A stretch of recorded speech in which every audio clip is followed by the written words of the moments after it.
So we're starting actually a new perek. We're starting the third chapter in Moed Katan, and the chapter is called Ve'elu Megalchin. Basically, we're talking about laws that you're allowed to do on Chalamoyed and what you're not allowed to do.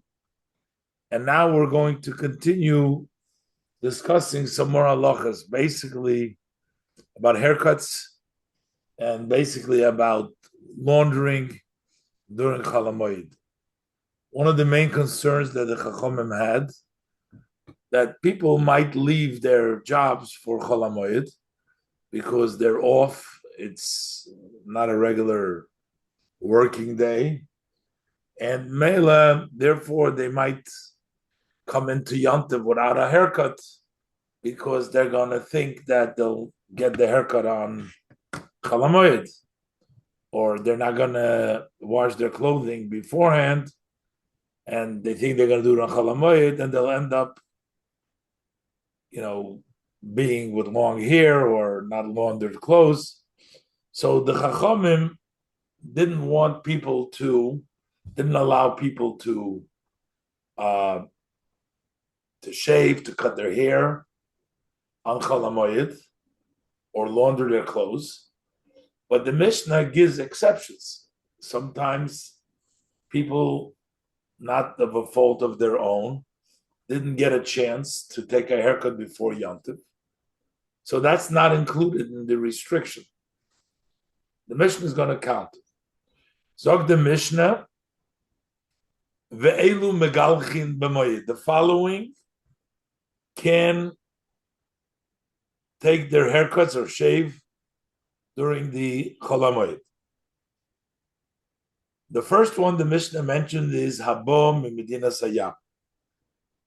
If one who comes from overseas and he comes in the Chalamoyed, so he was on the road, he didn't have the opportunity to take a haircut, he's allowed to do it when he comes into the city. Rashi. So if he comes from overseas, b'moyed, during Yontif, if he comes before Yontif, let him take his haircut before Yontif. But we're talking about that he comes on Chalamoyed. And the reason why we allow it is Lifi Shahoya Onus. Because he was not at fault. He was not able to shave beforehand. He was on the road, so he couldn't do it. So we allow him. The other person that didn't have an opportunity, umibeis hashivya, if he comes out from captivity. Again, that is also a situation in which he could not take a haircut. He was in captivity, so he went out to Chalamoyed, so he can go ahead and take a haircut then. There's two levels here. One is shivya, means you're captured, or vayotzim b'beiso asurim, that would be somebody who was in prison. He wasn't captured, he was in prison, but nevertheless, the reasoning, the rationale is the same, that he did not have an opportunity to take a haircut, whether he was in captivity or he was in a prison. Now, another person who is not allowed to shave his hair, the person who has been excommunicated. An excommunicated person has to let his hair grow. So what happens if the Chachamim let go of their excommunication on Cholamoyed? So he did not have an opportunity to take the haircut before Yantiv because he was still in excommunication. So Bahamenuda Sheitirulei Chachamim, one who was excommunicated and he was permitted by the rabbis, and now he has long hair, so he's allowed to cut it on Chalamoyed. Also, another case would be v'chein mishanisha l'chacham b'hutar. A person sometimes can make a neder for himself. I'm not going to cut my hair. There is a nazir, but the person can make specifically a neder not to cut his hair.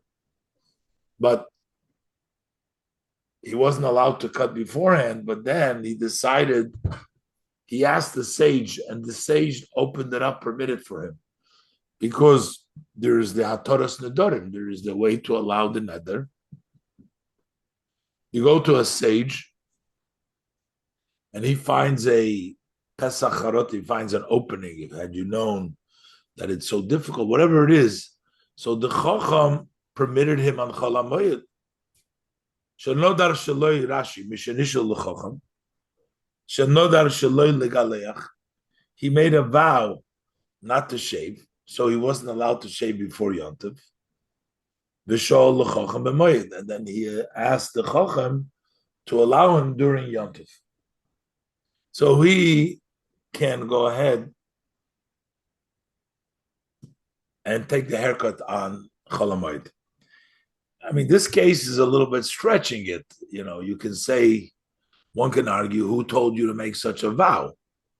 Now you want us to allow. You chose, it's almost like negligent. You know, if a person didn't take a haircut because he was negligent, in this case, he made a vow before Yom Tov and didn't. But apparently that's not directly, and therefore that's allowed. Then you have the din of a Nazir. A Nazir, when the time of his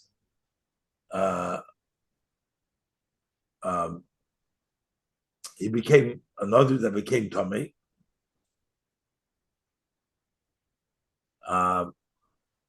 If the Nazir becomes Tamei, then he has to shave his hair. He has to start over again.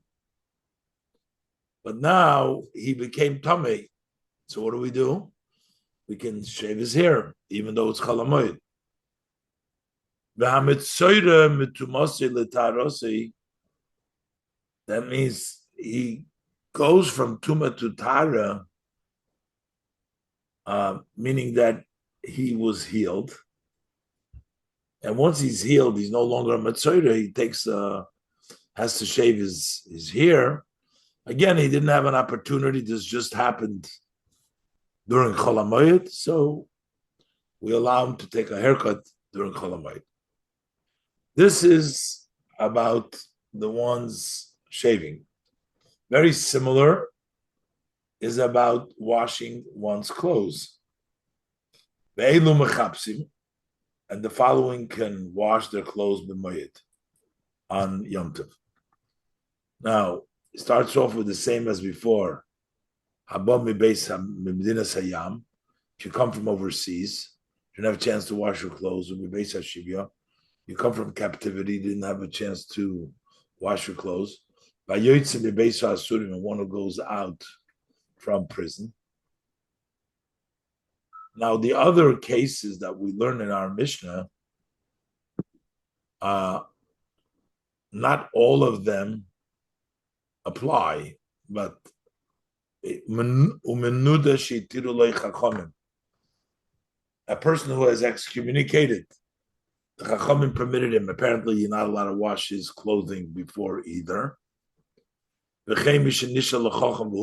who made a vow that he wasn't going to wash his clothes, and then they permitted it for him. Now, what are the other cases? I'm just trying to compare this. But then we're talking about the Nazir and the Mitzvah with regards to shaving, but those dinim don't apply because it has nothing to do with the clothing over there. The other cases in that Mishnah, the Nazir, the Mitzvah, that has nothing to do with washing. And by washing, we have other allowances where we allow it.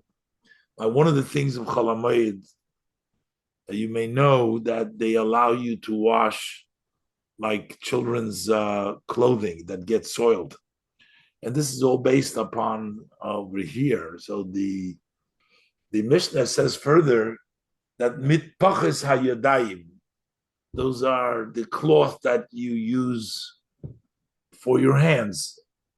And, they used enough, and maybe it happened during the Chol Moed. Maybe on Yom Tov, everybody was washing their hands. They didn't have, remember in the olden days when we were growing up, they had this towel on in the shul. And that was more so you couldn't really dry. You remember those towels? You remember that? I don't know if those in your days. It's like it keep like winding around. Yeah, yeah. It keeps circling, but after it got wet the first few times, people used it over and over again. But there's two types over here. Here you have mitpachas hayadayim. Those are they get soiled, or mitpachos hasaporim. Those are the barbers. People came right before Yom Tov, and everybody covers themselves. So all the use got them, really, really dirty. Or also mitpaches hasfog. Now you'd ask the certain people how to take haircuts, so the barber needs those things for those people that are allowed to take the haircuts. And mitpaches hasfog is more like a real towel. Sfog means that it absorbs, like spongy. That you dry yourself after going to the into the water or something like that.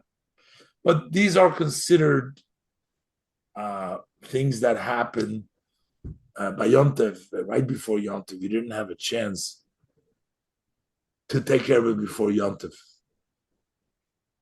Also, we have various people with bodily emissions, which causes the garments to get soiled, such as zovim, that's men with a flow, or zovis, women with a flow, vahanidos, and the women during their menstrual period, vayildis, and those who give birth. So these are all situations which they soil their clothes, and it's necessary for them to have it washed.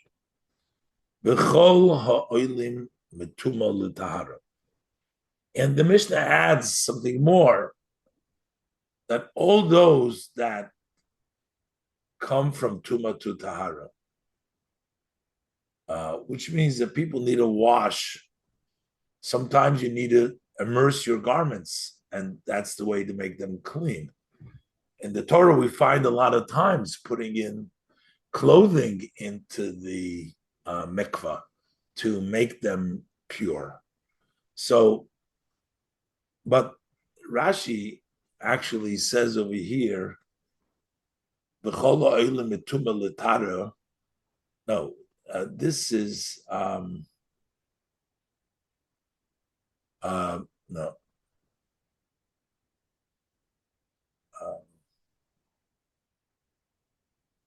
I'm just wondering where this Rashi goes here.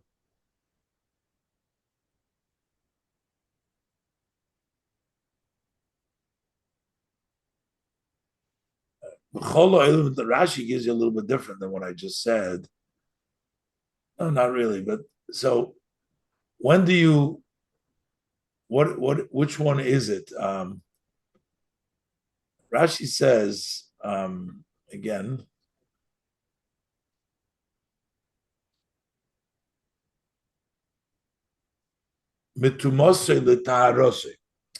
So they come from their tuma to their purity. So Nazir Tome, a Nazir who became Tome,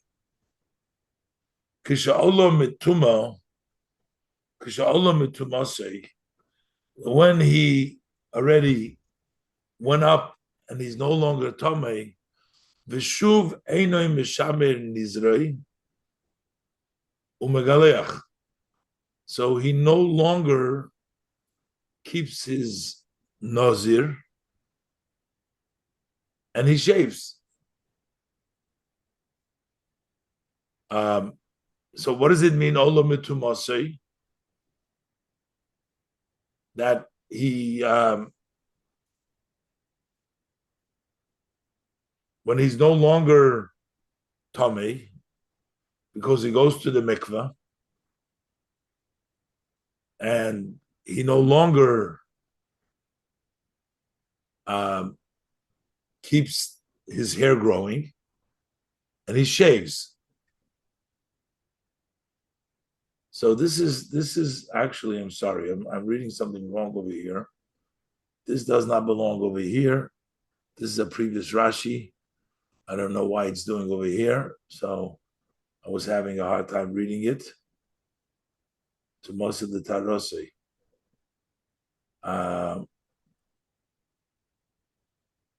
This Rashi belongs in the previous. I'm not sure where it's in the Gemara, but it's pretty clearly that this is not belong over here. This actually belongs before that we were learning in when the Nazir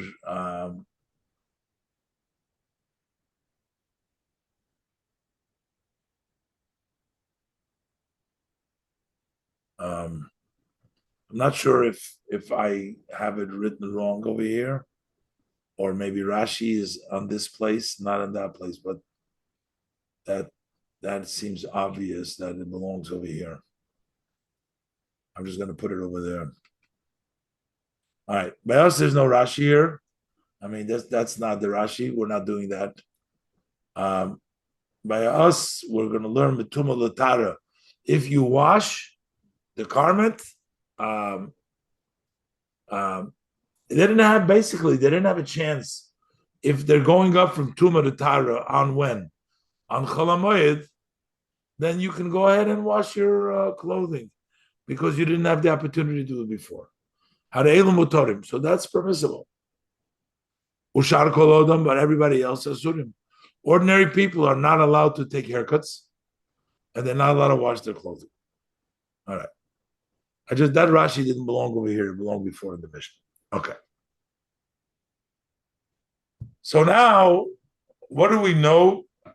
We know that there are certain allowances. Most people are not allowed to take haircuts and not allowed to wash their clothing, launder their clothing on Chalamoyed. But the question becomes why? Zog the Gemara, Ushar kol Adam, and all other people, my taima asurim. Why would they be prohibited from cutting their hairs and washing their clothing? All the other people, besides those you gave a special allowance, why would they also? And the Gemara says the answer for that is, we'll see in the Gemara, Kedetnan, like we learned in the Mishnah. Over there we find a similar case that the Anshe Mishmar, we'll see in a minute, they used to take people, and every guard used to make different Kohanim, different Yisraelim. Every week they would change to stand on the Karbonis. Over there we also learned that you're not allowed to take haircuts and you're not allowed to wash your clothing. This is good to Girsa. Let's just give the Rashi over here. And then we'll look at the Gemara. Because the Gemara is going to go through piece by piece. The Gemara is like this. Rashi says, one who is lazy and he did not shave before Yom Tov.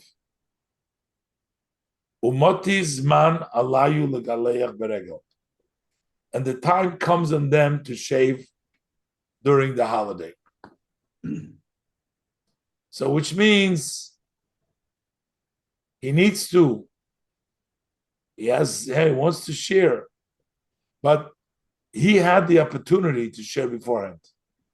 The Rabbanan were stringent on him.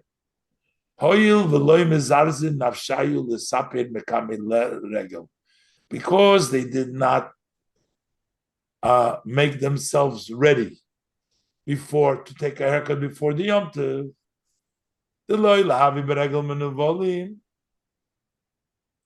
If they, so that they shouldn't be in Yom Tov with long hair. Why didn't they do before? Rabbana said, why didn't you take a haircut before to make sure that you're not going to come into Yom Tov all clean and neat with a haircut? So you should have done that. So therefore, if we would allow them to shave, to cut their hair during the holiday, they wouldn't cut before the Yom Tov. They would go into the holiday while they have long hair. Why? Because they figure they'll have time.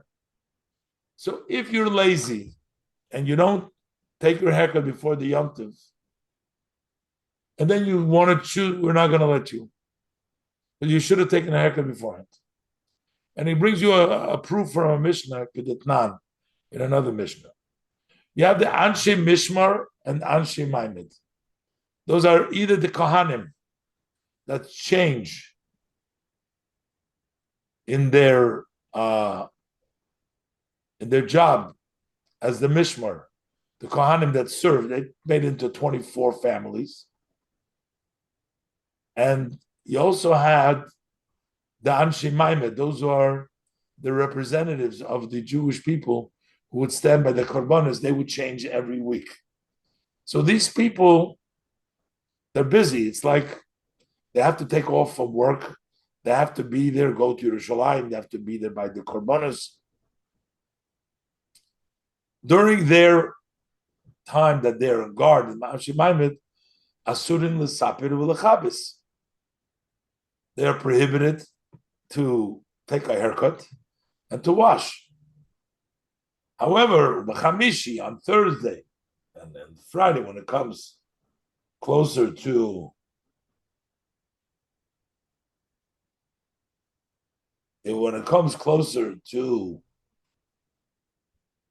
Shabbos, then mutarim, then it's okay. They cover the Shabbos because the honor of Shabbos they allow.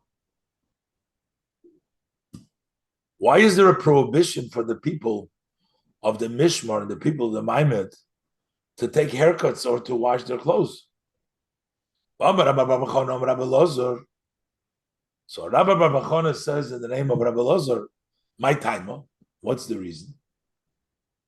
Because if you're going to allow them to wash and to cut their hair during their Mishmar, they're going to go in with long hair and unwashed clothes because they're going to do it they have time during their Mishmar, during the Maimed. Kidei, so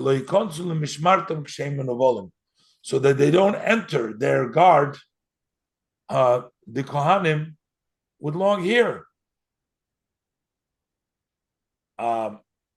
If they had the time to do it, if you allow them to do it later. So, we want you to do it before. So when you come to Yom Tov, when you come to your Mishmar, when your turn to work in the Beis HaMikdash, you'll be clean.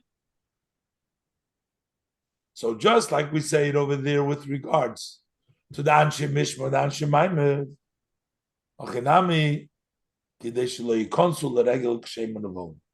so here too we'll use the same rationale so that they don't enter into the holiday while they're with long hair. So we said, no cutting your hair, no washing your clothes in Chol Hamoed. Make sure to take care of it beforehand. That way you'll come into Yom Tov with cut hair and with washed clothing. Seems like it wasn't enough for the rabbis to instruct them. Cut your hair, wash your clothing before Yom Tov. That wouldn't be sufficient.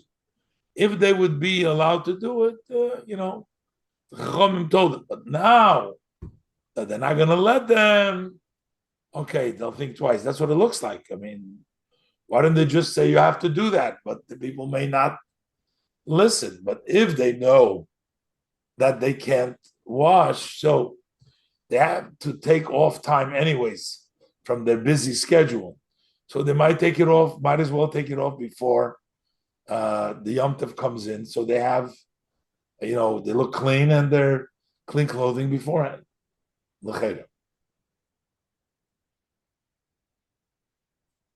So Moed Reb Zera. So Reb Zera wanted to ask the question.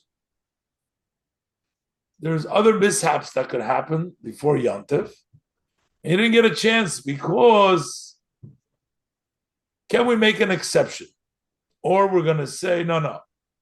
We start making exception, then it's not going to hold. Then people are not going to know the difference that there's an exception. Let's see. So Reb Zera asked the question. He lost an object before Yom Tov. And therefore, what happens because he lost an object? So he didn't have chance to take the haircut before Yom Tov.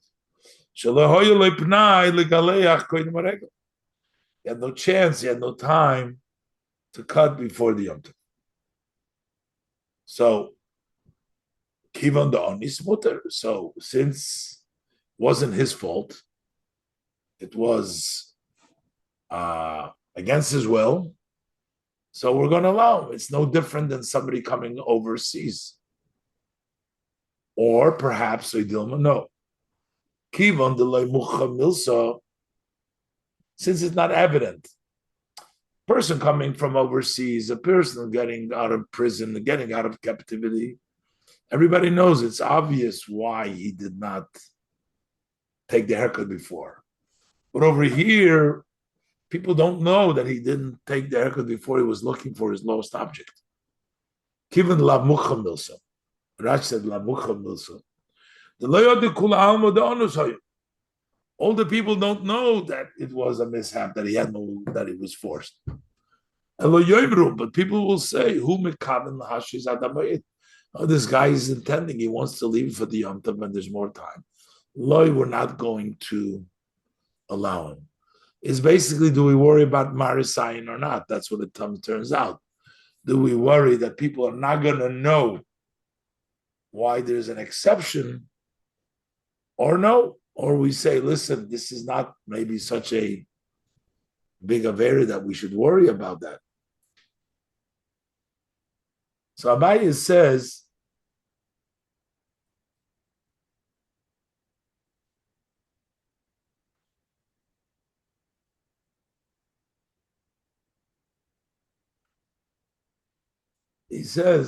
no, because Yoimru, the people will say, we can't make exceptions. We can't make exceptions because people are not going to understand why is one person allowed and the other person is not allowed. We're going to start explaining to everybody that he lost an object. That doesn't work that way. He brings for instance, he brings down another case. The Gemara says with regards, we don't allow on the matzah that we bake for Pesach to make any designs on the matzah. And the reason we don't lie to make a design, because a design takes time. Sometimes you get caught up in the design, and in the meantime, the matzah will become chametz. But there were some professionals that they had a mold that they will put in the design right away, and they didn't take him time. But the Gemara says we can't accept that. Why? Because people will say, oh, all kinds are prohibited. This kind is permissible. The Gemara doesn't accept it. Amar Abaye, so he quotes from the Gemara, Yoimru, people will say, Kol sirikin asurin, all designs are prohibited. Siriki baisus, but the design that is made by baisus that had a form, mutorim, can't make such distinctions. Rashi, Yoimru Kol sirikin asurin v'chulu.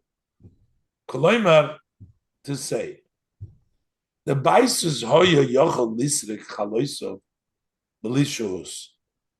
Baisus was able to design his breads without any delay. Why? He had a form. And yet we know Osru. The Chum said it's permissible. Why? Because of this reason. Because people will say, so you see that we don't allow exceptions. Because people don't know of exceptions. So therefore, Hochenami, the same thing is in our case, in our Gemara. Kiv on the loy megalia lekula alma onse, since all the people don't know the person's emergency, they don't know that he lost an object. Yoimru, they will say, kula alma mut asurim legalech v'zamuter. It's not right. Everybody is not allowed to take haircut. This guy is allowed to. We don't want people talking like that. So he says no exceptions. That was the opinion of Abaye. He asked the question, can we make an exception, Reb Zayda? Abaye says no. So Reb Zayda asks him, but if we use your reasoning, then I'll show you another din.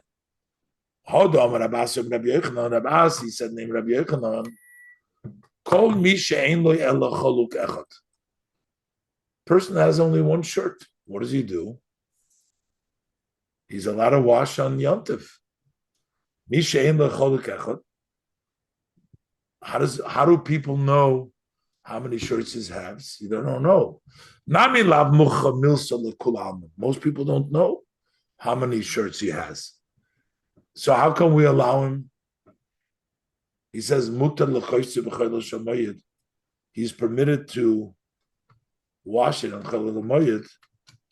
How come? People are not going to know. Why should we allow to? And why don't we argue the same thing? Also, Nami Yemru. There too, people will argue.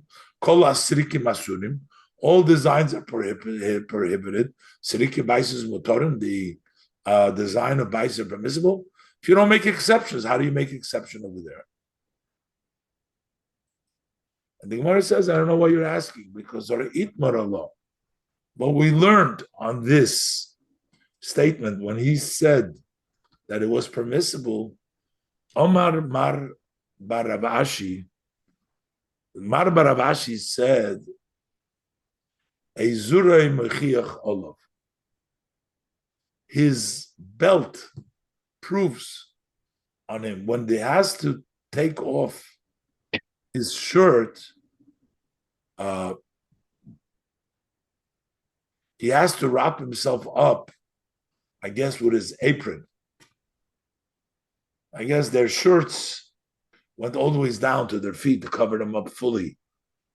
So if it takes off his shirt, he needs to cover his bottom with something. He puts on, I think the makatrina means an apron. And therefore he has to put on a belt to hold the apron. And then he's standing and he's washing his shirt. So it's obvious to everybody that he has only one shirt. That's the way he's standing. Let's look at Rashi. Ezurei mechiach is his belt proves on him. The mi she'ein lo elo choluk echad, one who only has one shirt, poishtoi, he removes it. Umisate b'makatrinoi, and he wraps himself with his makatrina, whatever, I think maybe an apron. And he girds it with his belt. So he's standing and he's watching the shirt. He's telling everybody, I only have one shirt, by the way he's standing.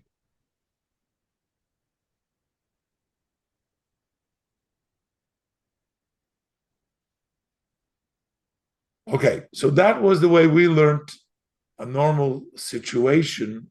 Just a person who had a problem before Yom Tov whether he can change. So apparently, even when a person gets stuck because of a mishap,